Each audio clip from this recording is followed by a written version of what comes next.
So when you board Allure of the Seas, the one thing that's going to happen is you're going to be overwhelmed. It's a huge ship. There's amazing amounts of things to see, to do, and amazing amounts of locations to eat. What we're going to do here now is we're going to break down all the dining venues. It's your ultimate dining guide to Allure of the Seas. Stay tuned.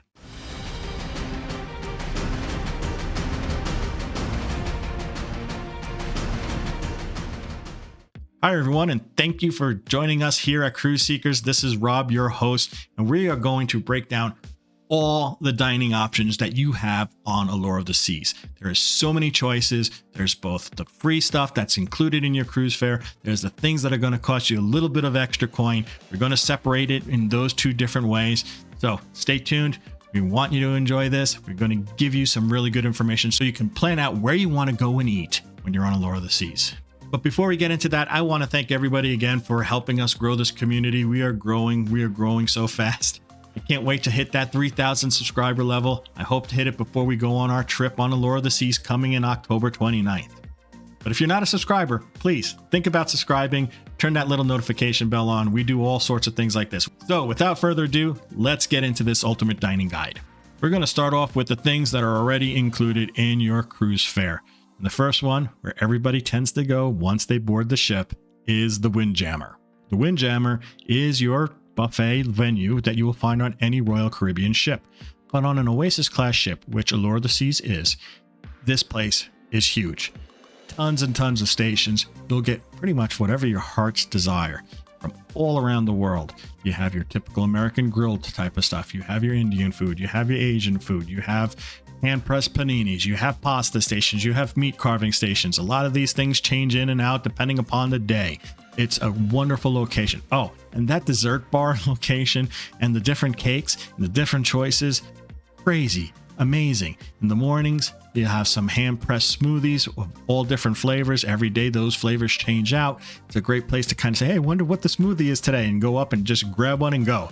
It's a wonderful location. The Windjammer, the food is fresh. The people are happy. It just seems like a wonderful place. There's also a freestyle Coke machine there too. So if you want to fill up your freestyle cup, that's where you would go.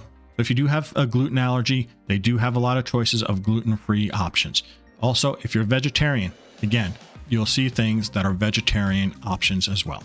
Now, sort of like the little brother of the Windjammer is the Solarium Bistro. At the front of the ship, over by this adult solarium area, you do have the Solarium Bistro. It is another buffet setup. You can get a lot of good buffet items there, and it will be definitely quieter than the Windjammer. This is sort of like a little bit of a pro tip during embarkation day. If the Windjammer is jammed with people jamming food down their mouths, head up to the Solarium Bistro. It's probably going to be quieter.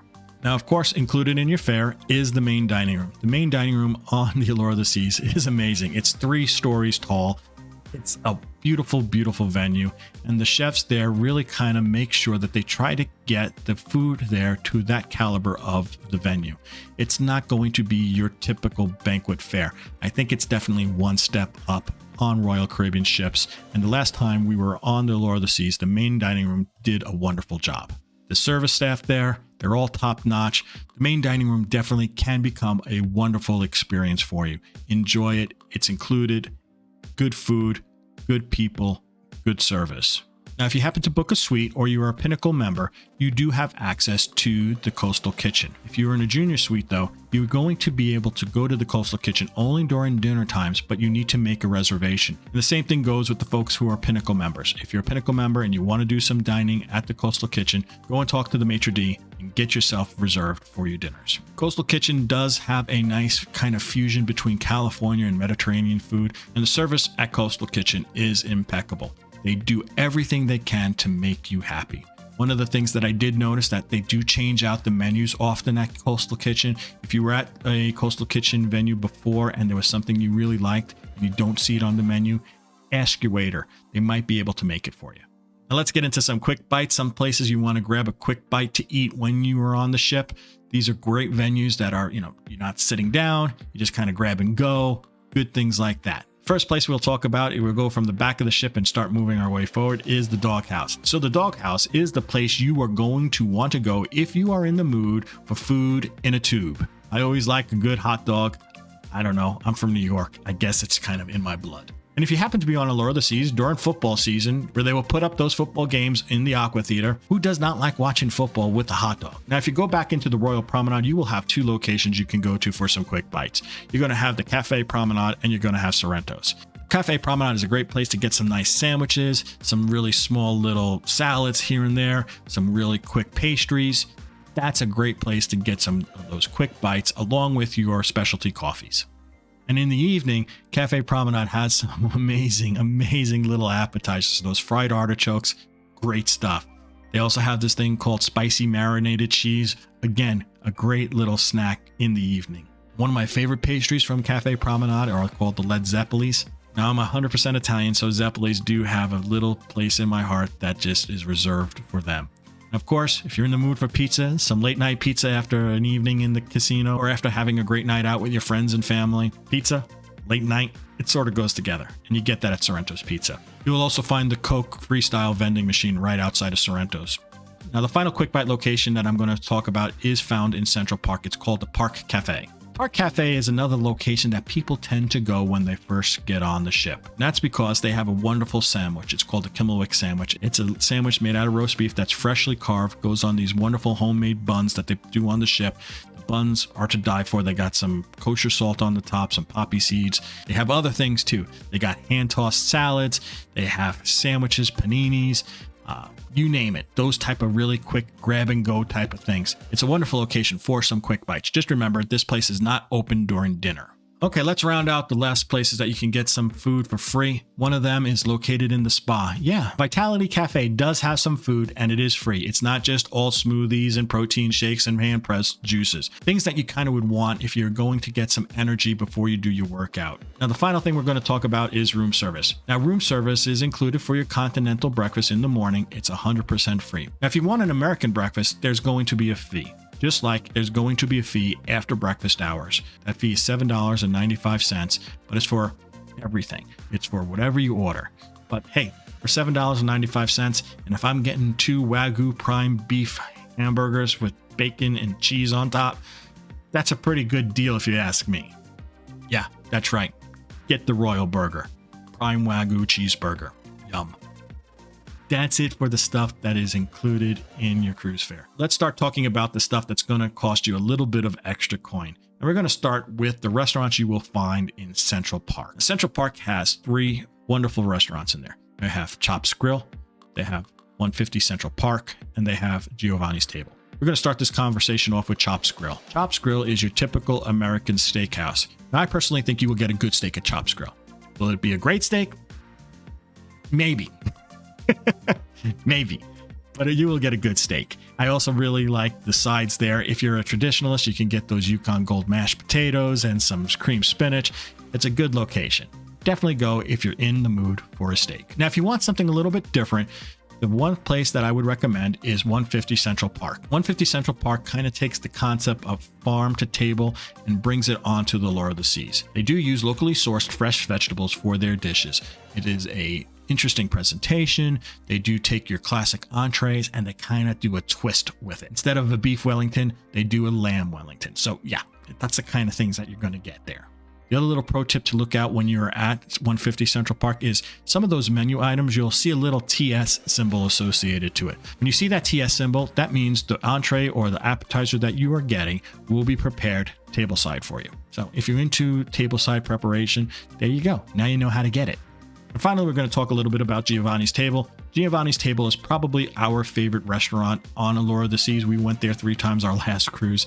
We just really enjoyed the ambiance there, the wait staff there. The food is good. You know, I wouldn't call it the best Italian food ever, but the food is good. It is your typical Tuscan, rustic Italian food.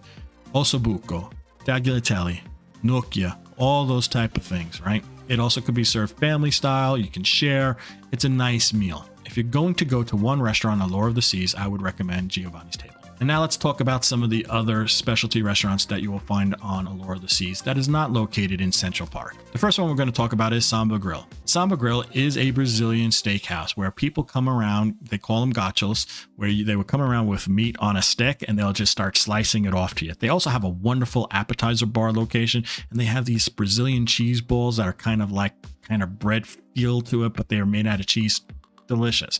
If you're in the mood for a steak or beef or anything like along those lines, but you don't want to pay the upcharge for a chops grill, think about Samba Grill as an alternative. The next place we're going to talk about is Sabor. Sabor is your elevated upscale Mexican restaurant. Here you can get your fresh made guacamole made in the molcajete that they will leave on the table for you. And it is delicious. The guacamole is really good. They also make some wonderful small plates. They just have a real good knack of making the small plates. Oh, they also make their tortillas fresh, both the flour and the corn.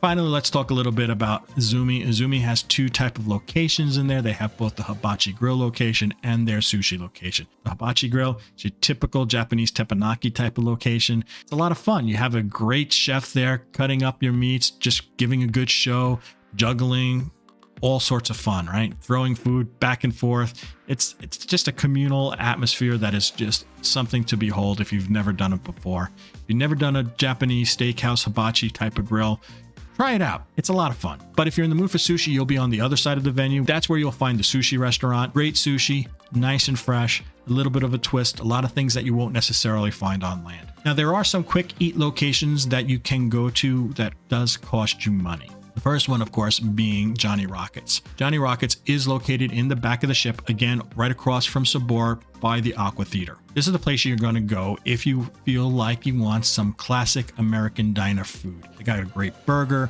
they got great chicken club sandwiches, they got great salads, the milkshakes to die for. There is only a small upcharge to go to Johnny Rockets. I believe right now it's around $15 per person. And the last kind of quick bites that's going to cost you some coin is Starbucks. There is a Starbucks on Allure of the Seas. Everything at Starbucks is going to cost you unless you happen to be in a star class suite.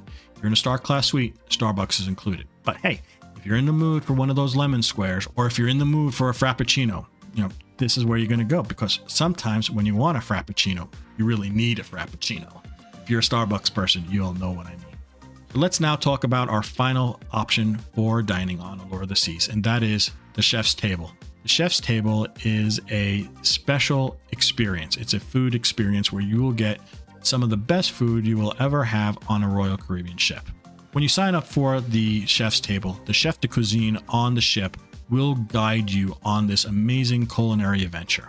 You'll have 5 courses, all paired with some wonderful wine to kind of elevate and bring out the flavors of that course. If you're a foodie, this is something you might want to think about doing. It's an experience. You want to go to the chef's table, make sure you book it, and book it soon on your cruise planner. Well, there you go, folks. That's our ultimate dining guide for Allure of the Seas. I hope you enjoyed it. If you did, please give it a big thumbs up. It really helps with the YouTube algorithm. Please leave a comment down below. Let us know what your favorite venue is to get something to eat on Allure of the Seas, whether it be free, whether it be specialty. Let us know down below. Let us talk. I will definitely reply to your comment. If you have any questions about any of these locations, again, leave a comment down below. I will do my best to answer them. Finally, again, if you're not a member of our community, please think about subscribing. Turn that little notification bell on. It really helps us a lot. Thanks in advance. So until we talk again next time, this is Rob from Cruise Seekers reminding each and every one of you to always seek the seas. Bye now.